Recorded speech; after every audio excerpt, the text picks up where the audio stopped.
All right. Hey, it is great to have Liz Phair with us. Liz, thank you so much for being with us to talk about Soberish. Thank you for having me, Joe. It's great to be here.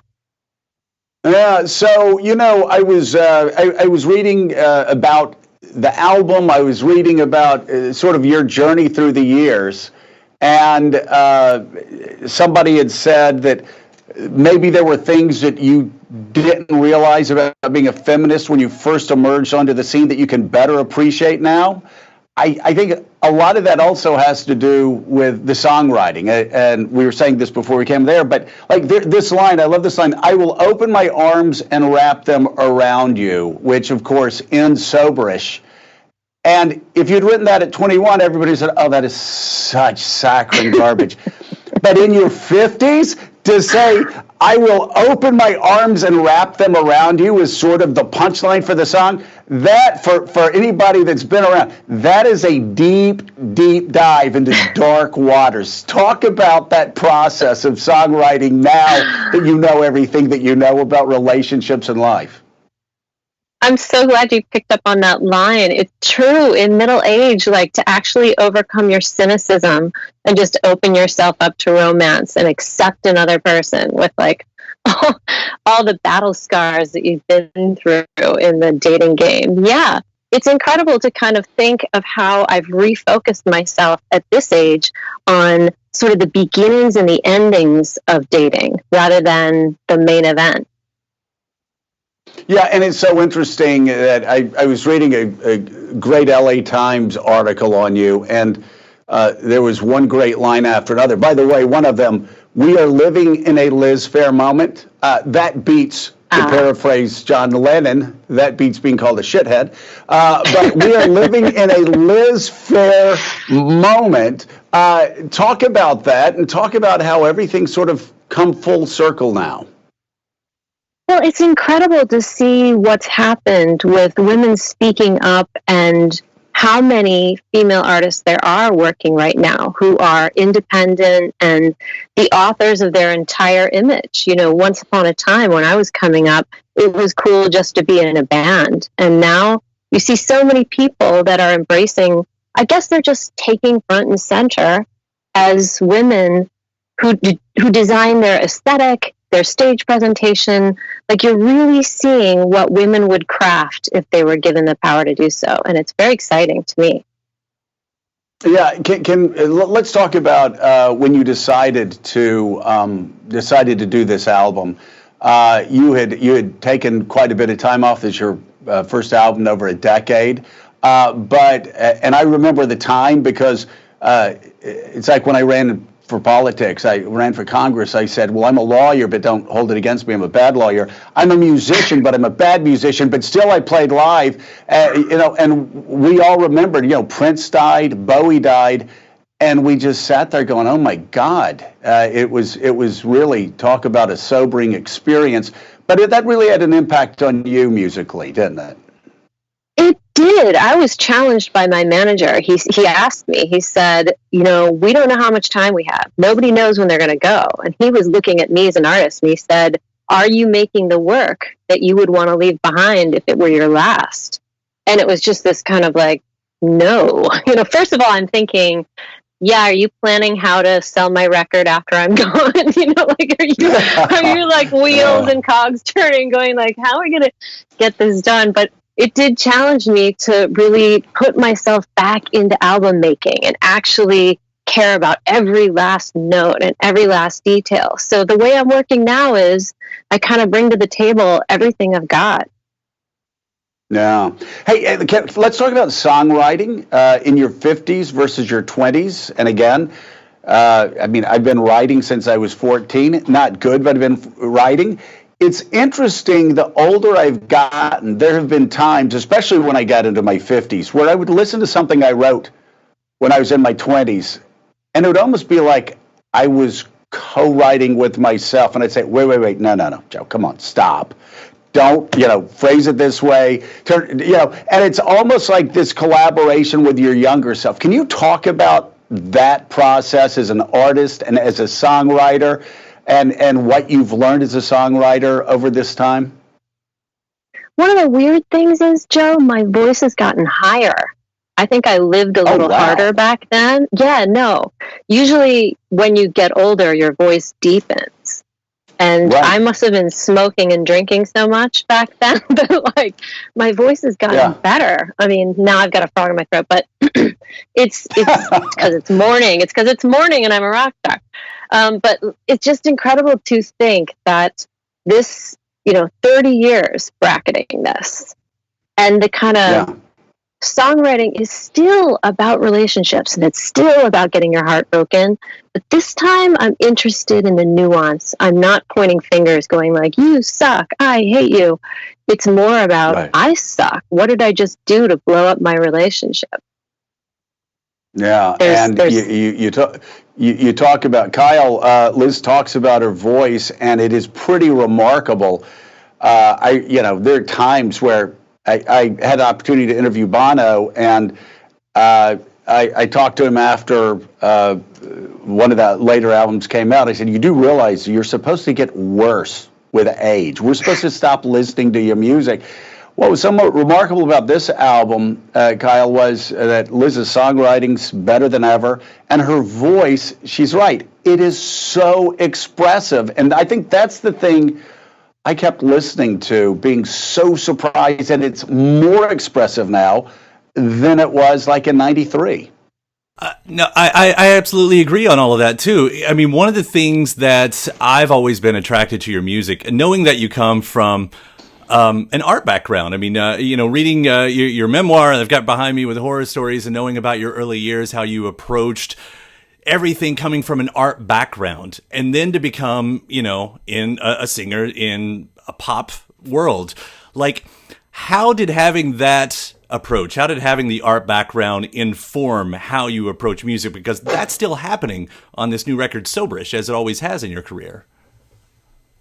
I think I bring a very visual sensibility to how I write songs and how I produce. So when I'm in the studio, I'm in a sphere almost of sound. So I'm aware of what's at 11 o'clock. I'm aware of what's down at 5 o'clock. I know what's behind me, what's left, right, front. We're playing, it's like painting with sound, actually. I've come to think that maybe there's like a slight neurological difference with me in the way that I hear things compared to other people, and that might be why I went into music. It's the kind of thing that expressiveness as a younger person was tougher and more protected. Like, yeah, I don't care, screw you. But like now, I'm willing to crack open my chest and be frail or vulnerable or needy, I guess, in a way that I would have covered up before. I would have definitely pretended like I wasn't. You get a lot of that too, talking about, especially with your art background and the sound design of this record. This is a headphones record. This is the type of record that if, when you put it on in the headphones, because there is so many things going on that you wouldn't hear, maybe you wouldn't hear just regularly. I would love to hear about that process as well, because I guess if you want to say it, like, there's a lot of Easter eggs happening on this record as well, right? Oh, a ton of Easter eggs, and Brad Wood, the producer, will be so excited that you said that word. He's literally sitting here waiting for all of you to get on the message boards and go like, I found the Easter egg! There's a real sense this time of playing with arrangement. Like, there's a lot of unusual arrangements. There's also, I'm putting in there, I don't know if you can hear, you will in the headphones, I'm putting 2 or 3 lead vocals in there, singing totally different lyrics, totally different melody, simultaneously, because I believe that's the moment we're living in. When we have all this input and all this like stimulus coming in, we have multiple thoughts. Our thoughts are complex because the modern world just throws so much information at us. And I wanted to reflect that in the pop song, the classic pop song. Well, knowing that that you originally, before this became the Soberish album, that you were considering doing, much like you did in Exile in Guyville with the Rolling Stones, you were considering doing a song-by-song reaction to the White Album. I feel like the sound design is the part that kind of carries over that, because when we think of the Beatles and that White Album, I mean, it was everywhere. I mean, was that sort of where the two ideas still meets for you? Kyle, you just taught me something. That's exactly what I did, and I didn't even know I did that. But all that, like immersing myself in the White Album, that's exactly right. That album is a very studio-heavy album. I believe they all came in at different points and worked on songs. Go next, Kyle. But there's a lot of, dynamic musicality in that album that you see in Soberish as well. So yeah, thank you for giving me an insight into my own work, Kyle. There you go, Kyle. Good job. Yeah, no, the Beatles all came in together. Ringo left. Ringo came back. Jeff Emmerich left. Everybody was coming and going in the White Album. I wanted to follow up on what Kyle said, because there's some obvious sounds here, and I'm sitting there listening, like, Hey Lou is just really, it's so cool, and sort of a Velvet Underground vibe. You can hear some Stones and other stuff. But there are other moments where I stop and I'm like, wait a second, that sounds like Postal Service, and a lot of other sounds coming and going. It really is. The sound design of it's pretty incredible. Talk about getting back together with your old producer. What was that like? Well, it's kind of crazy because we have known each other. We both live in LA, and we have spent social occasions together, but we haven't worked together in over 20 years. And I put out on Matador Records, my original label, a box set, a sort of comprehensive collection of all my early work.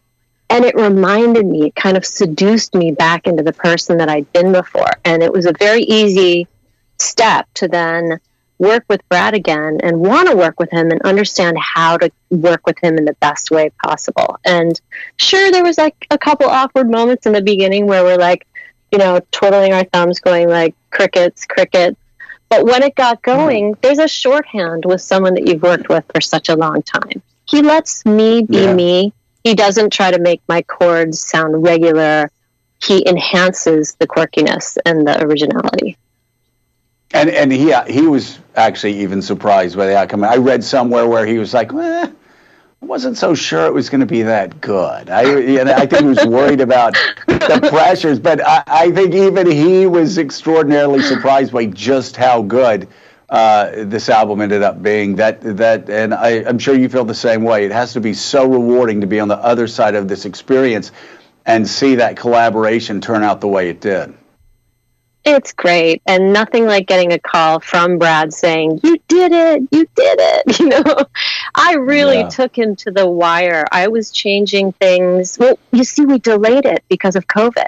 We put a record on a shelf for a year, which I've never done, never hoped to do. It's kind of like fashion. It's timely, And we added 3 songs and reproduced some of the other songs, imagining in my mind what we were going to feel like, what we as a society were going to feel like and need right now in June 2021. I assumed Trump would lose. I assumed Biden would be president.